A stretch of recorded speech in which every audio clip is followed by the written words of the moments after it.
everybody. Please be seated, graduates and faculty. Welcome to everyone. Hopefully our CD skipping was the only Friday the 13th glitch we had. I'd like to welcome you all to celebrate the accomplishments of the mechanical, industrial, and manufacturing engineering and material science students in the class of 2014.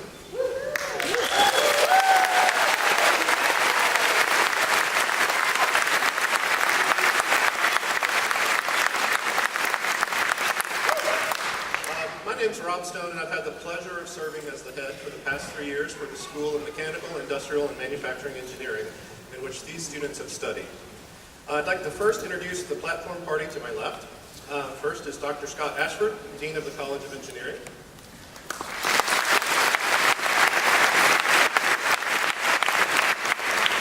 Dr. Dave Cann, our Associate Head of Graduate Programs and Research.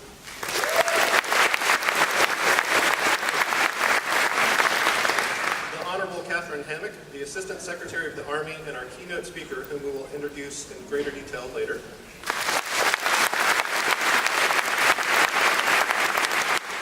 Dr. Ian Ing, our Graduate Advisor for MIME.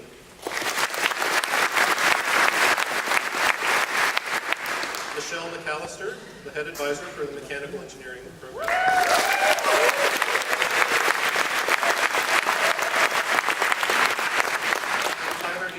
Our Head Advisor for Industrial Engineering and Manufacturing.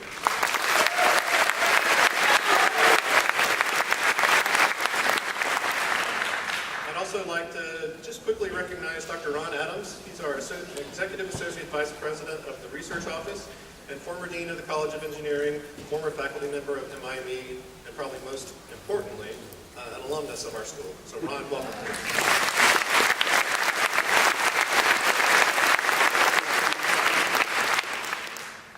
So today is a day to celebrate accomplishments. Last year, for the School of MIME, I announced that it was our first time we graduated more than 200 Bachelors of Science. That trend continues today. Today we'll graduate the most Bachelors of Science ever, 244 to be exact, along with our 53 Masters and 16 Doctors of Philosophy candidates. For our graduates, we note that they have worked hard and I think played hard. They've made good friends, both of their peers, of the faculty and the staff in MIME. We have learned from them as we hope they've learned from us. Much of what they've learned has been outside the classroom. We've seen the freshmen go from curious, sometimes timid individuals, some of whom really were not quite sure what college is all about, to become confident engineers who know how to solve real-world problems. They've demonstrated this through the participation in industry-sponsored senior design projects, things like AIAA's Design, Build, and Fly, which they also added the rocketry to their repertoire this year. Character projects, Engineers Without Borders, the Robotics Clubs, and through winning competitions such as the IIE YouTube video contest, the Formula SAE race in Michigan, and the Baja race in El Paso.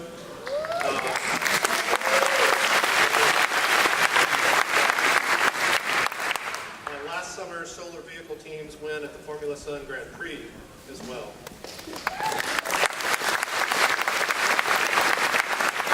You can only imagine what the career successes and entrepreneurial adventures are going to be for this group of graduates. On the graduate side, we see master students tie ideas together that they've learned in their undergraduate work into research projects, and we see the PhD students develop into mature researchers who go well beyond their advisors.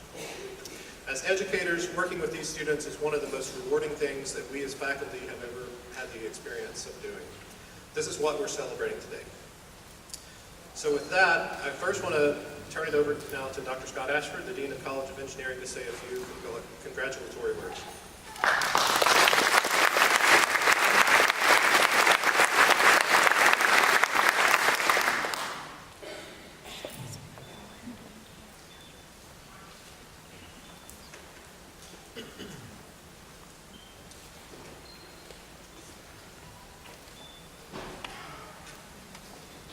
Well, welcome everybody.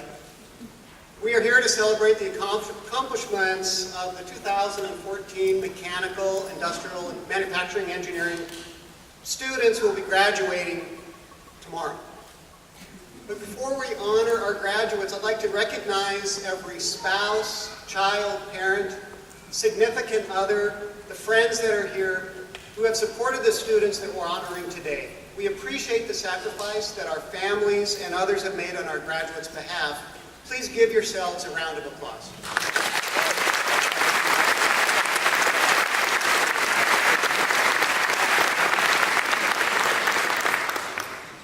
This weekend, approximately 1,000 College of Engineering graduates will cross the commencement stage at Reser Stadium and then fan out across the nation and around the world equipped with a newly minted engineering degree that placed them in an extraordinary class, the Oregon State Engineers. These new Oregon State Engineers are prepared to tackle the world's most critical, complex, and compelling problems because they have been taught to relentlessly question assumptions and continually look for better ways to do things. They are critical thinkers, well-versed in collaboration. They know the value of teamwork and effective communication. They possess a unique blend of technical skills and a broad worldview that will enable them to innovate solutions to our planet's toughest challenges. They are extraordinary, and I am proud of them. To our graduates, we are celebrating your initiation into this extraordinary class, these Oregon State Engineers. But before you step into this new role, I would like to share the stories of 3 of your classmates, a sampling of the dazzling array of talents, interests, and achievements among our graduates. Different people and experiences have shaped their time here, and uniquely, individual passions will take them into a widely diverse directions that they have chosen for the future. The odds were stacked against Charles Hill ever receiving a computer science degree from Oregon State University. From the age of 10 months to 18 years, Charles was in foster care. He experienced neglect, abuse, and hunger during his childhood, had no family support to attend college, and copes with ADHD and depression. Charles's interests in computer science were sparked when, as a middle schooler, he picked up a computer at a thrift store for $25 and on his own figured out how to fix it. His initial goal was to learn how to play video games on it. But he soon became the go-to guy for computer problems amongst his family and friends. Due to his disabilities, Charles' first 2 years here at college were a struggle, and he lost financial aid because of low grades. Rather than giving up, he sought therapy for ADHD, turned his grades around, and worked as many as 3 jobs while going to school. With the help of Peggy Burnett, a professor of computer science, and others who believed in him, Charles will participate in commencement ceremonies this weekend. He will also go on to pursue a doctoral degree as one of only 13 Google Line scholars in the nation. Charles said, "One of my major goals in becoming a professor is to rectify some of the inequalities in our education system for those who are less fortunate." Christina Mila has come a long way during her time at Oregon State. In fact, she came a long way to get to Corvallis. Christina grew up in a small town in northern Albania where many girls are not even allowed to attend high school. But she didn't stop at high school. She enrolled at Oregon State and received a competitive scholarship with the International Cultural Service Program. She didn't realize how much infrastructure her home country lacked while growing up in this post-Soviet society. But her eyes were open at Oregon State, where she decided to major in civil engineering. Christina seized every opportunity to get involved. She was elected as a board member for our Engineers Without Borders and was part of the team that traveled to Layla, Kenya to help install a well and rainwater catchment system that brought safe drinking water to a community of hundreds for the first time. This project has been nationally recognized. Christina is involved in countless other activities, including the American Society of Civil Engineers, the Steel Bridge Team, and the Society of Women Engineers. The American Society of Civil Engineers recently named Christina one of the top 10 new faces in civil engineering. She now has an internship lined up with a structural engineering firm this summer, and she later plans to return to Oregon State for a master's degree. Christina hopes to hopes her long-term future includes returning to Albania and helping communities lacking infrastructure from all over the world. Christina says that I always think back to Albania, and I hope to see many more young people from Albania help create a great future for my country. Dylan Haney, he didn't travel very far to come to Oregon State, but his educational journey toward a bachelor's degree in mechanical engineering this weekend at age 30 has been a long and winding road. Born in Montana, Dylan grew up in central and eastern Oregon and moved to Eugene his senior year in high school. In 2003, he obtained an associate's degree in fabrication and welding technology from Lane Community College and worked as a welder until he lost his job when the market crashed in 2008. Dylan returned to the classrooms at Lane Community College for pre-engineering courses and was admitted to pro school at Oregon State in 2010. In college, Dylan faced far more obstacles than the average undergraduate. He spent 10 hours a week commuting. He worked part-time as a janitor at Brothers Cleaning Service in Springfield. Dylan failed a number of classes along the way. He had to quit his job, cut down on his course load, and refocus. Dylan's daughter, Ayla, was born in 2011. Dylan credits Nancy Squire, an instructor in mechanical engineering, for inspiring him to persevere. She's always been positive and never gives you the impression that you're going to fail, yet Nancy is honest and real and doesn't give you false expectations of yourself. Dylan considers earning the bachelor's degree and getting a job right out of school as his biggest accomplishments. He currently works as a project engineer at Western Pneumatics, Inc., a company specializing in pneumatic conveying systems for biomass, renewable energy, and clean air markets. Dylan eventually wants to be in alternative energy or environmental fields. My ultimate passion is working toward getting our society off the forms of energy and materials consumption that aren't sustainable. So to Christina, to Charles, and to Dylan, and to all of you, our graduates, you have come a long way and you have accomplished so much. We wish you not only success in your careers and your lives, but also a deep sense of satisfaction at having participated in an enriching and rigorous engineering education. You are now Oregon State engineers, a title that you have earned through your hard work, your dedication and collaboration, and a distinction that will open doors to unimagined opportunities. You are the most important contribution that we make to our future. So go out there and make an impact. Love what you do and be great at it. As you graduate, don't hesitate to drop in and visit us. Volunteer to speak in class. Sponsor a student project. Hire our graduates. And attend our Engineering Expo. Right? Your involvement with the College of Engineering does not end here. We welcome your time, your dollars, your beaver spirit, knowing that it will always make a difference. So thank you and congratulations.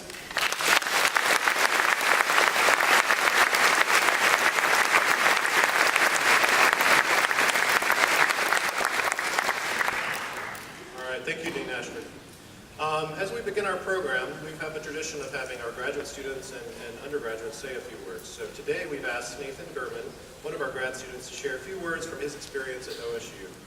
Nathan started OSU in the fall of 2011, having graduated from the University of Denver with a degree in mechanical engineering.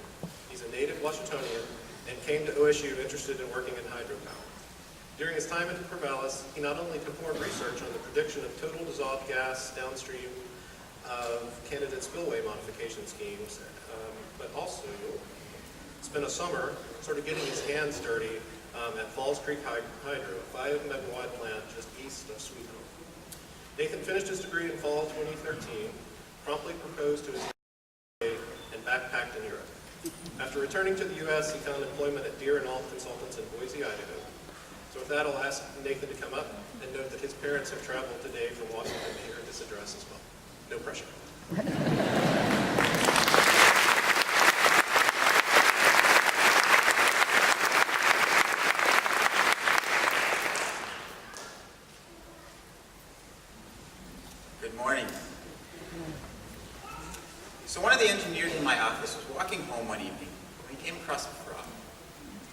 Frog said, "Pick me up, kiss me, I'll turn into a beautiful princess and be yours forever." The engineer picked up the frog, examined it, thought that's cool, put it in his shirt pocket, kept walking home. After a short time of bouncing in the engineer's pocket, the frog thought, "This is odd," so he speaks up louder this time. He said, "I said, kiss me and I'll be yours forever." The engineer pulls the frog out of his shirt, holds it up close to his face and says, "Look, I heard you the first time, but I'm an engineer. I don't have time for a girlfriend. But a talking frog, now that is cool."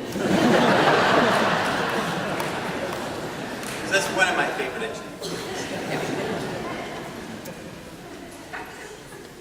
But one of my favorite views is the one from outer space, the one looking back at Earth. Every time I see that image, two things happen. First, I am awestruck by the beauty. And second, the image of that blue sphere just hanging in space grants me an adjusted view of reality.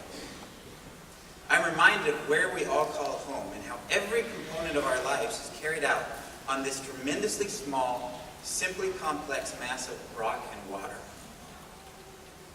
Now is the perfect opportunity to look at your life and this earth and how you want your life to influence this world. I recommend you search your innermost self until you find out what's most important to you. And then you design a method to make your life's work dedicated to those important things. I remember the first time I was looking at Oregon State as a prospective graduate student. It was late one night in a small computer lab in Tasmania, Australia. I was invigorated by the endless possibilities that OSU presented to me. And here I stand now, 3.5 years later, exuberant about where those opportunities at Oregon State have led me in engineering. So in considering this juncture in life for all of us graduates, I have one piece of advice. Don't follow your dreams. Just last Saturday, I was driving from Corvallis back to Boise, which is where I landed my first job. And I noticed a phenomenon that I've often pondered before. I was headed east on Highway 20 in central Oregon, and there were several places where the road goes from 2 lanes to 3 lanes, where one of the lanes is for passing. I'd been following a slow car for several miles, and unquestionably, you all know what happened when we got to the passing lane. The car in front of me started speeding, so I couldn't pass them. Now, there are a few different things going on here, but one of the realities is that we as humans seem so caught up in comparing ourselves to those around us. It seems to be a habit ingrained in us from a young age. I encourage you to diverge from this habit. Go your own pace. Don't follow the behavior of others, but discover the liberty in leading your own journey. So as I mentioned, whatever you do, don't follow your dreams. This is because following is entirely too passive for the limited number of days we have on this earth. Go beyond just being a follower of dreams, but with your dreams and education as your inspiration, be a leader. Take control of your future. Don't follow the pace of the car in front of you, and definitely not the one behind you, but seek out your own course. So today I challenge you to take a step back and look at this small earth of ours. Actually go and Google a picture of the world and take a moment to evaluate that magnificent scene to determine what's important to you. So as you take the next steps in life, whatever they may be, I've borrowed the words from Robert Frost and Robert Mondavi for advice. Venture down the road not taken, and along the way, pour in your heart and soul. Settle for nothing less than excellence. Thank you and congratulations.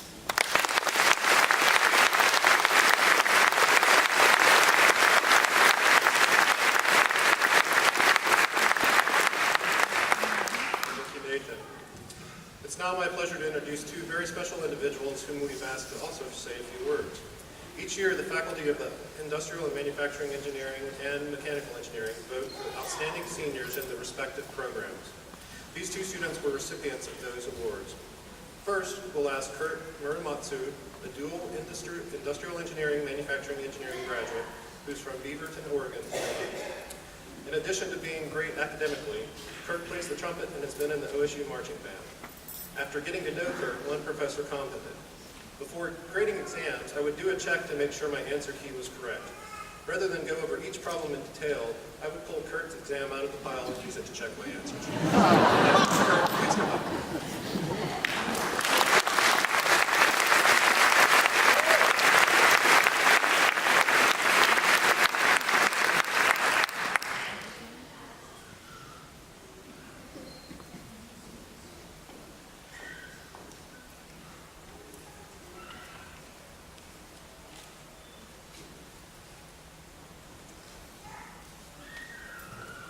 Well, I'm a man of few words.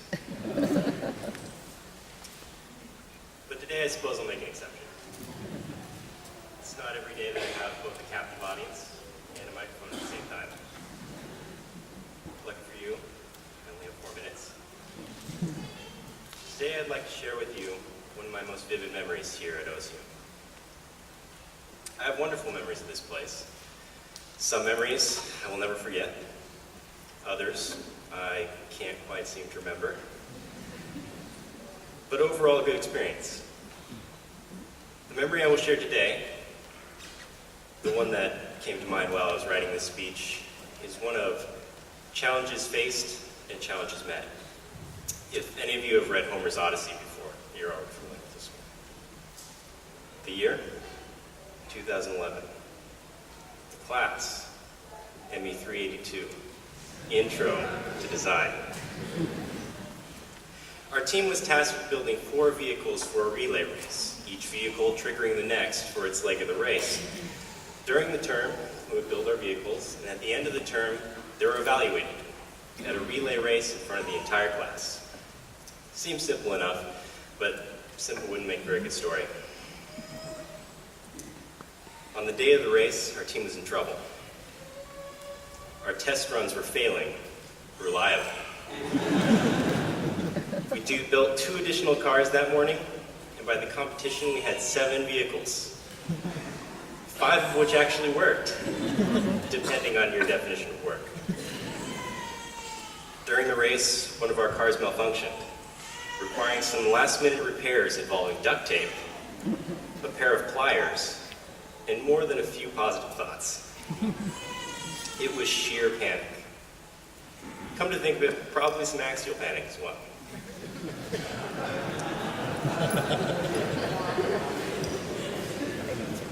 Thank you. I'll be here all night.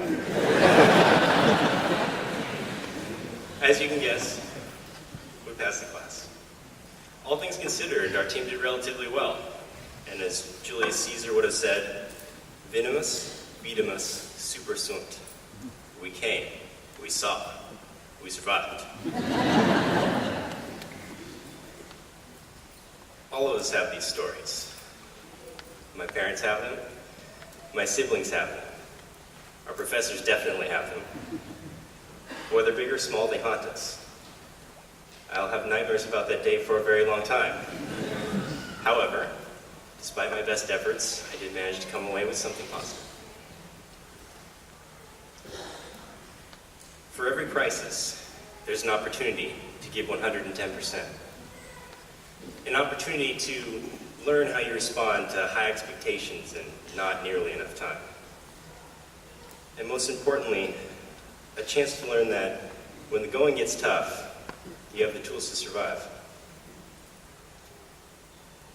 I'm grateful to OSU for teaching me more than just how to analyze static forces in a beam or perform a multivariable regression by hand, but also teaching me a little bit about myself and how to become a better person. Wherever you decide to go next, it's been an honor to panic and triumph alongside you. Thank you and congratulations.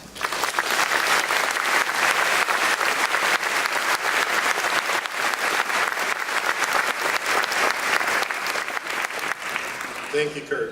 Second, we have Paul Ferrigno, a mechanical engineering graduate who is also getting a second, we'll call it a recreational degree in electrical and computer engineering. By the way, both of these degrees are honors bachelors of science. Paul's a U.S. Air Force veteran who served as an intermediate heavy aircraft avionics technician before he came back to school. He's worked with Dr. Balasubramanian in his robotics and human control systems lab, where he's built at least 4 robots by my count. He's also part of the Robotics Club and mentors new members of that group. He'll be combining his Air Force experience with his OSU degrees and his new job with the Avionics Division of Garmin. Please come up, Paul.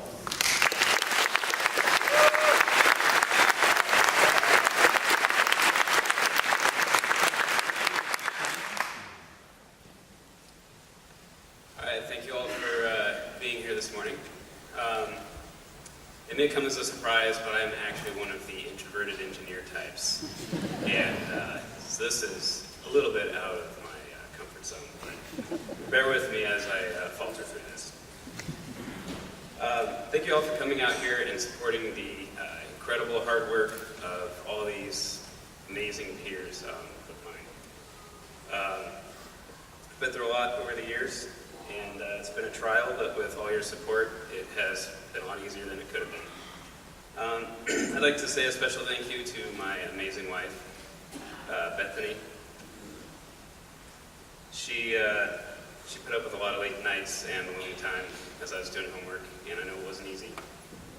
But she always kept me fed, she took care of our house, she took care of our dogs, and she was an incredible help. And she also pushed me to be just social enough so that I could actually still have friends and family when I got out of college. For the rest of my family, thank you for sticking with me, even though I haven't been around a lot lately. And by lately, I mean 5 years. And I'd also like to give a special thank you to Dr. Balasubramanian for allowing me to be part of his Robotics and Human Control Systems lab as it was getting off the ground. It was an incredible research opportunity, just like many of us were able to have here at Oregon State. That's one of the incredible things about this school is getting undergrads, not just graduates, but getting undergrads involved in research. There's so much to do here. I'd also like to thank the grad students, Alex Goins and Katie Mardula, for letting me work on their projects. I tried not to screw them up too much. Finally, a very special thanks to Dr. Pence for doing such a great job at teaching such a terribly awful subject and giving me that well-deserved B. I earned it.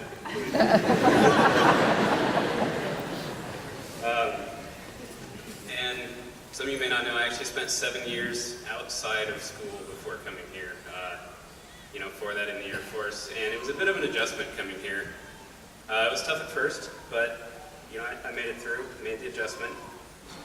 But that age difference made me just old enough that I had to kind of pretend to understand all the pop culture references of my peers throughout the years. But they accepted me all the same. And when I got here, I had to learn how to be a student all over again. And I was challenged here like I'd never been challenged before. And it kind of became a new way of life for me. And I got so used to being a student that yesterday, I didn't have any tests, I didn't have any homework. I left the house to go run some errands, and I found it incredibly hard to leave my backpack at home. I've been pretty attached to it over the years, with my calculator, all my drafting pens and pencils, and my pocket oscilloscope. But one of those emergency robotics disasters. But then I started to think, it was incredible. I had to relearn how to be a student, but now I'll have to relearn how to not be a student. And then almost immediately I thought, no, wait a minute. I shouldn't jump to that conclusion quite so quickly, because even though I might be leaving the academic setting for a new job, I really feel like all of us should remain students, even if we're going to work.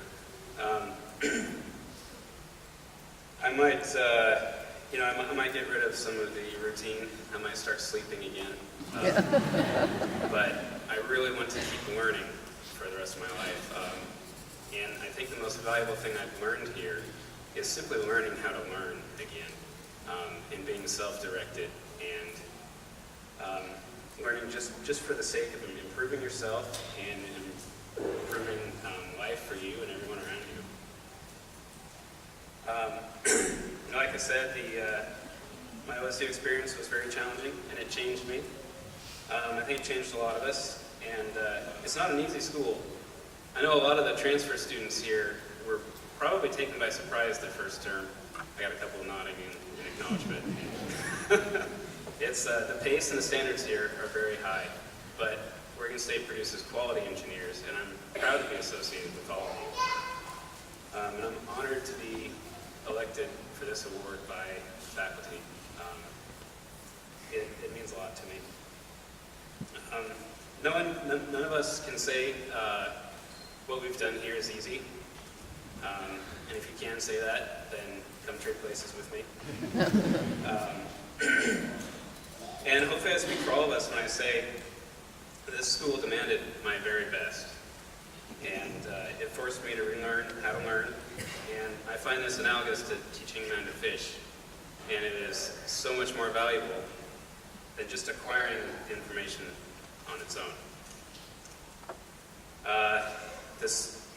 I believe that this school challenged me more than I've ever been challenged before, but I believe that our greatest rewards come with our greatest challenges.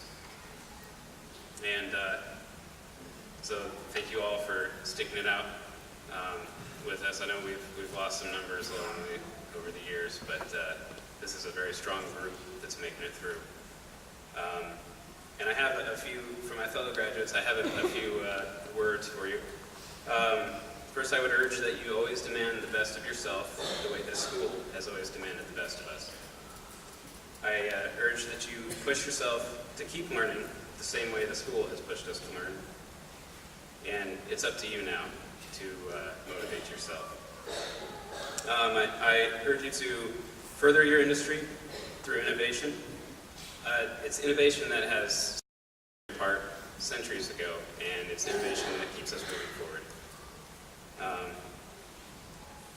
And I also ask that you realize what it means to be an engineer. That you might leave here, it's easy to lose perspective and feel like you're just working on some small, insignificant part that someone assigns you. But always realize that what you're working on is part of something bigger. And as engineers, you never know when something that we work on, or design, or build someone's life might depend on it someday. Engineers often do not have the luxury of easily correcting their mistakes. So I urge you to take your work seriously and to always do your best. In basic training in the Air Force, we learned the 3 core values of the Air Force. And by the end, I think we knew the core values better than we knew our own names. That's partly because we recited them endlessly, and the sergeants always seemed to have different names for us.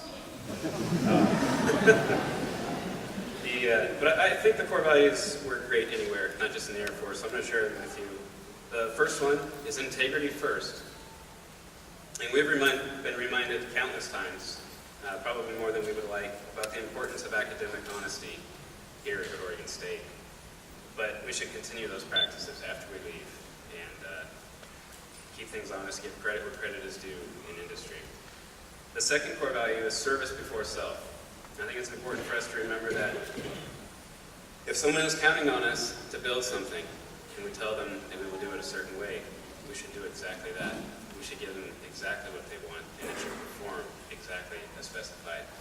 And if it costs us more hours, if it comes at a personal cost, we should pay that price and do as we're asked. We should not betray those who trust us to produce the quality that our degrees say we're capable of. The third core value is excellence in all that we do. And just remember that when you build something or work on something, you're putting your name on it. And just as you're proud of your name on that piece of paper that we're receiving today, take that same pride in everything that your name is on. It's been a pleasure working with all of you the last few years. Good luck with your futures. And thank you.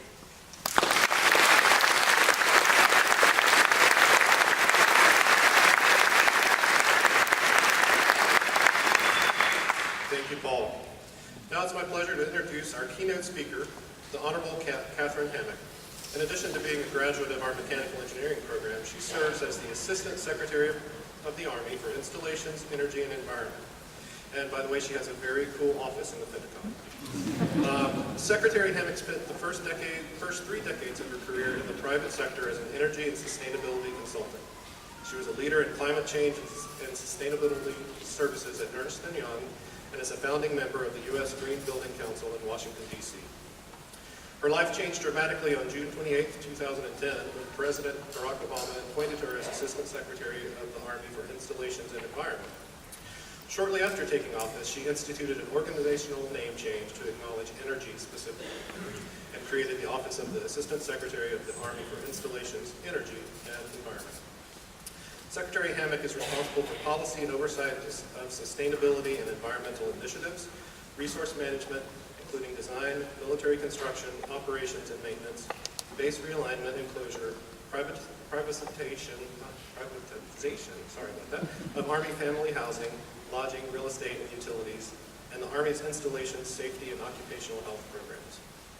After graduating from Oregon State, Secretary Hammack earned an MBA in marketing from the University of Parkland. She's dedicated to investing in renewable energy initiatives and energy-efficient technologies to help ensure the Army can meet mission requirements today and into the future.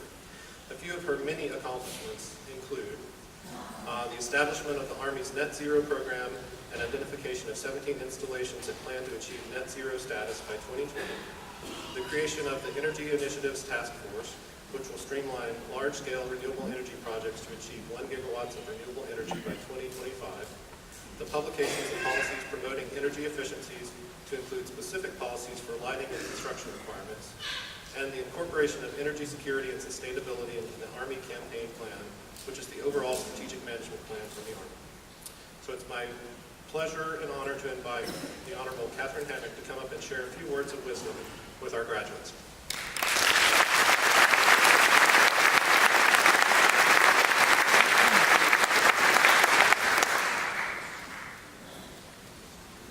Professor Stone, thank you for that lengthy introduction.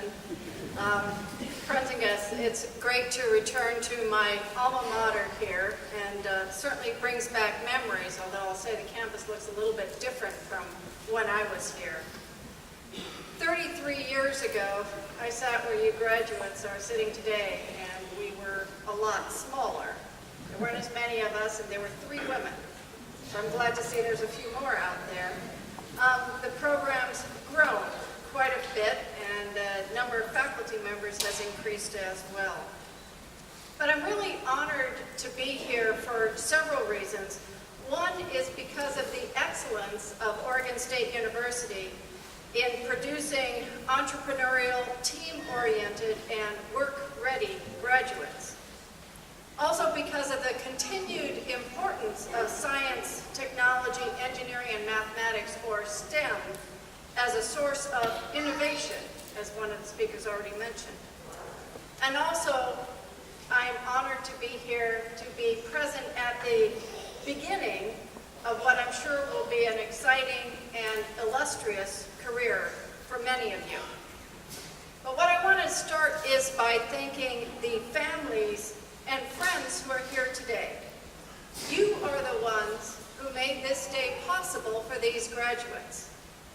Each and every graduate had someone who was there for them, who planted the seeds for success, who nurtured the ground for them to grow. You are responsible for these graduates being here.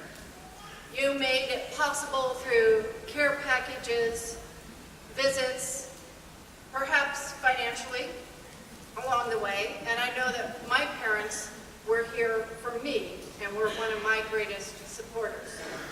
And it's because of your support that we're able to be here to recognize this significant step in the graduates' lives. And I want to thank you for that. Please join me.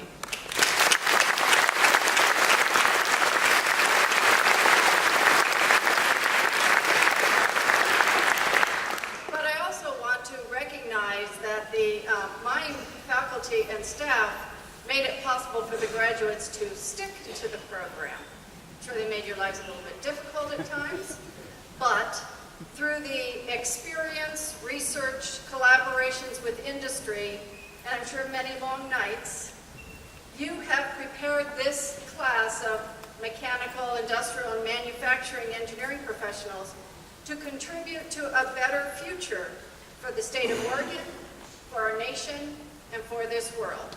And for that, I want to thank you for your efforts.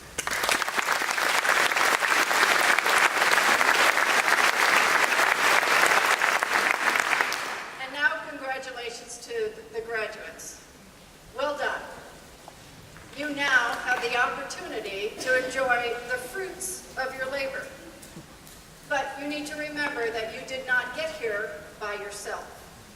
Your parents, your friends, your teachers, and your mentors made you what you are today. And I encourage you to remember along your life's journey with your friends, colleagues, mentors, and as you become parents in the future, that you have a responsibility to encourage others. I also want to remind you that your education does not determine who you are. What you do with your education is your future. Education does not only mean book learning, it includes social learning, and I went to school here, so I remember that part of it. It also includes life experiences and decision making. So wisdom is putting what you've learned here into practice. And it's the seriousness of your choice and the significance of your vocation in engineering that we recognize and applaud here today. Are you the next president? Next NASA director? Is your innovation going to win the next X Prize? Will you become a Nobel laureate? Or is your ambition to be part of a winning team that seeks to advance human knowledge or create solutions to the world's problems? Work in the fields of science, technology, engineering, and mathematics is work worth doing.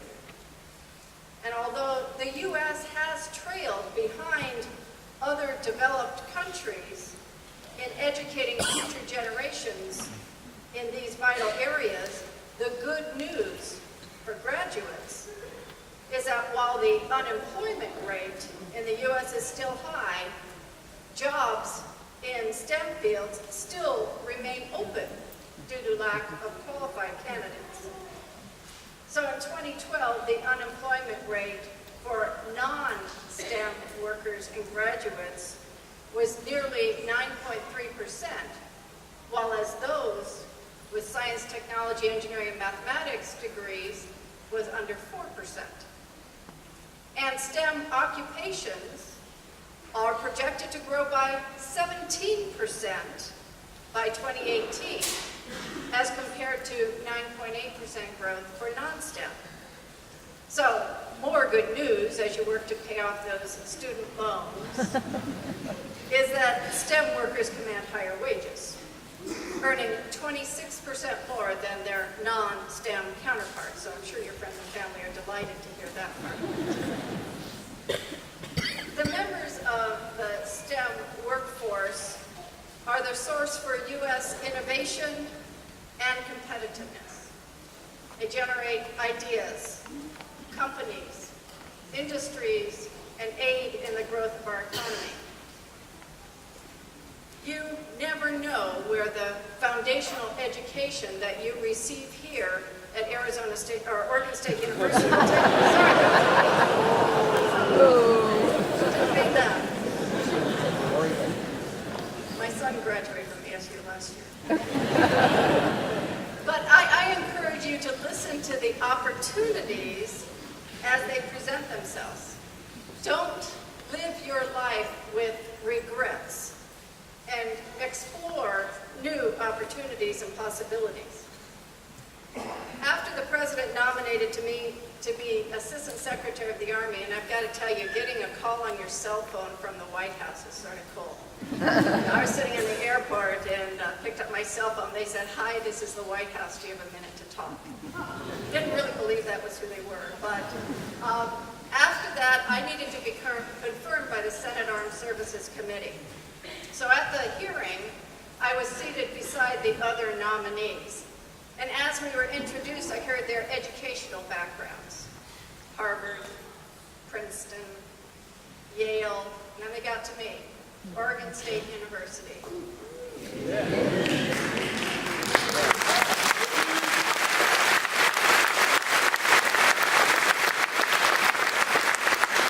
Now, Oregon State University gave me a great foundation.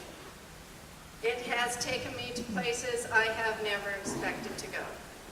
And I encourage you to stay grounded in the knowledge that your education here at OSU has equipped you well for the future.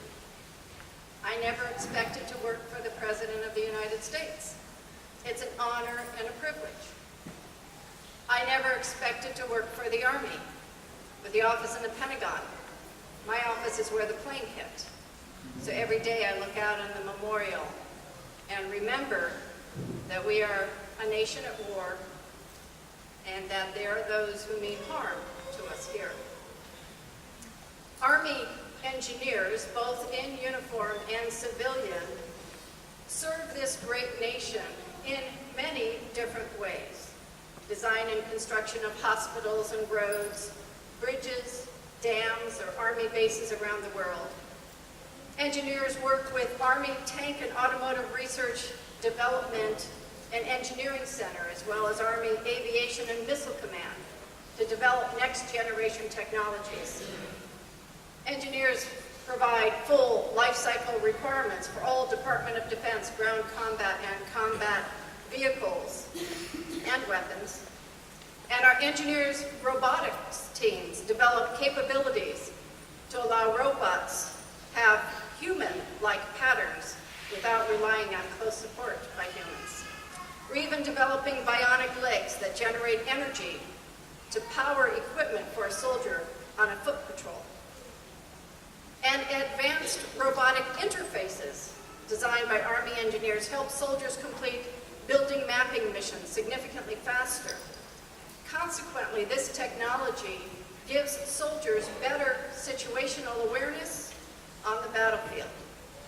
And these are just a few of the currently 72 jobs listed on USA Jobs in the Army for civilians with engineering degrees. Jobs that span across the United States, Europe, Asia, and the Middle East. And tomorrow, the Army celebrates our 239th year in service to this nation. And it's important for all of us to remember that the Army, in a democracy, wields not just a military force, but a moral force as well. Democracy is not a spectator sport. It is difficult, hard, challenging, and a competitive, participatory endeavor. Last week, I was in Afghanistan, spending time with our engineers who are working to support the military mission. I know my mom here in the front row is glad I came back. But one of the focus areas that we have over there is reducing the energy consumption of our equipment, of our military bases, and of our soldiers, thus making the mission more effective and more efficient. When we do so, we reduce risk and vulnerabilities and help ensure that the men and the women in the armed services have a better chance of coming home. Here at OSU, some students are already contributing to your Army. I read recently of an OSU grad student, Ms. Rochelle Barkum's research for the U.S. Army on designing relevant, intuitive user interfaces for complex laser systems. There's a lot of work to be done. There's a lot of room for innovation. But also one of the biggest blessings of a democracy is the ability to pursue one's own path. And the idea that anyone can pick him or herself up by their bootstraps and achieve great things. Of course, survival and success are connected to work. but we have the luxury of deciding how fun our day-to-day work is going to be. Steve Jobs said, the only way to do great work is to love what you do. Spending half your waking hours doing something you love is well worth it. And I'm convinced that the people who are best at what they do tend to be those who love their work the most. Find what you are excited about, the things that keep you awake at night thinking, dreaming, scheming, how to be more involved, how to make it better, and what you can contribute. And then do that work. Because when you focus on your passion for as many hours as you will as a professional, you must have a fire in your gut to make a difference. You might not find your passion right away. It is perfectly normal and even expected that you will try different things out early in your career. You may switch jobs a couple of times or be presented with opportunities that you didn't even know exist or couldn't expect when you sit here on graduation day. If you had told me 33 years ago I'd be overseeing major policy decisions in the United States Army, making multiple trips into combat theaters and meeting regularly with members of Congress, I would never have believed you. I wasn't the 4-point student. In fact, I probably would have said you were crazy. But I love it. And I'm grateful for the opportunity to make a difference for our American soldiers and their families. And as new graduates, you must recognize the importance that your contributions can and will make to our citizens and to the world. My philosophy has always been, if we have been given much, whether it's knowledge, resources, abilities, or talents, that it is our responsibility to give back, to share our talents, and to share our knowledge. And this can be found in the Bible. Luke chapter 12, verse 48. To whom much was given, much will be required. You are blessed. You're blessed with an education, with a degree, and with intelligence. And this morning we have gathered to applaud your accomplishments. I congratulate all of you for having completed rigorous academic studies here at OSU. And as you look forward to an uncertainty of the future, you're not sure what's waiting for you out there. You don't know exactly what it is you've studied and prepared for, but I can tell you this, it's an exciting journey, and we expect many great things of you all. God bless you, and God bless the United States of America.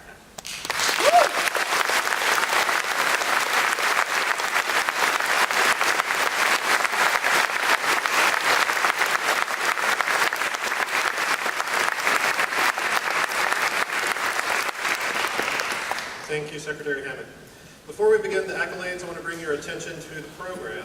You'll see that students have received honors degrees or a degree with distinction. Those are indicated by asterisks and I think even infinity symbols. So check those out. This year also marks the second round of graduates in our Energy Systems Engineering program that is taught in Bend at the Cascades campus. The ESE grads have their own graduation event tonight in Bend, so we will congratulate them from this side of the Cascades. Additionally, 6 of our students have received Cultural of Writing Awards from the OSU Writing Intensive Curriculum Program for their outstanding performance on their MIME capstone design reports. These awards include a $50 honorarium and an award certificate that we will give as you cross the stage.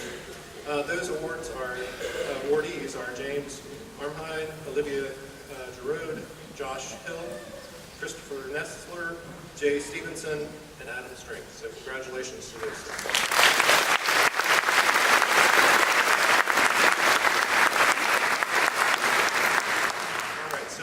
Programming note, as as to what will happen next. Three of our advisors, Dr. Eeg, Michelle McAllister, and Tyler Deatter, will call out the graduates' names. The graduate will come up on stage. Some words that they requested we say will be announced. And because we have such a large graduating class this year, we would ask that you hold your applause, because we would like to get out of here before nightfall, till all of the graduates have crossed. Also, this is the time to celebrate your special graduate, so please feel free to come forward to the stage and take pictures. We also have an MIME photographer taking photos as the graduates cross the stage, and those will be available on our website next week. We will now ask each graduate to come on stage. The first group will be the PhD students. It's a long-time academic tradition that our PhD students are hooded by their advisor. We will do that first, followed by the master's and then the bachelor students.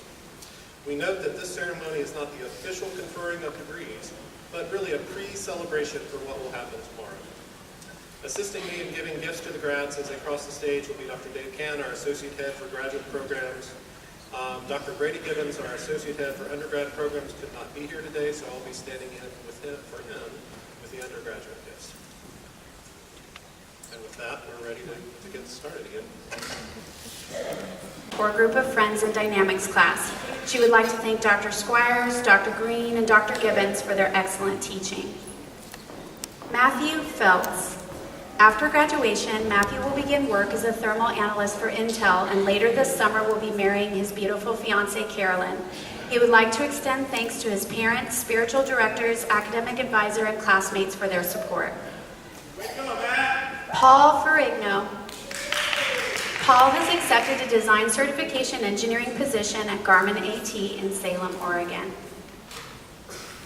Aaron Fillo. Aaron will always have fond memories of studying in Caliper Lounge with his classmates. He plans to attend graduate school and study experimental and computational fluid dynamics. James Freeland. James plans to find a job in the engineering field and continue work on his novels after graduation. Michael Freeman. Michael would like to say thank you to his parents, Elizabeth Belknap and Larry Freeman.